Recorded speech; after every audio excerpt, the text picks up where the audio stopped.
आज निघाले होते डीमार्टला. मनात ठरवलं होतं आज फक्त थोडाच किराणा घ्यायचा, पण असं थोडीच होणार आहे, कारण सोबत आमच्या लिनिशा होती. डीमार्टमध्ये पोहोचल्यावर माझी तर शॉपिंग सुरू झाली. मी एक सामान टाकते ट्रॉलीत, तर ती 2 सामान टाकत होती. काही ना काही उचलून ती ट्रॉलीत टाकतच होती तिचं तिचं.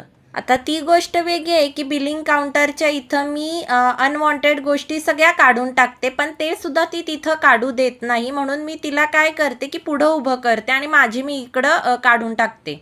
किराणाबरोबरच लिनिशाचं स्कूलचं सामान पण घ्यायचं होतं मला. तिच्यासाठी स्कूल बॅग बघायची होती आणि टिफिन बॅग पण बघायची होती. तेच मी इथं बघत होते. इथं क्वालिटी छान असते, म्हणजे साधारण वर्षभर तरी निवांत चालून जातं. त्याच्यामुळं मी इथूनच घेते सगळं. आता इथं मी तिच्या स्कूल बॅगची ना चेन वगैरे चेक करत होते की खराब वगैरे तर नाही आहे ना. इथं यायच्या आधी मी एक छोटीशी लिस्ट घेऊन आली होते, पण डीमार्टमध्ये गेल्यावर ना लिस्ट विसरते आणि ऑफर्सच आठवतात. मग हे घेऊ का ते घेऊ असं होतं.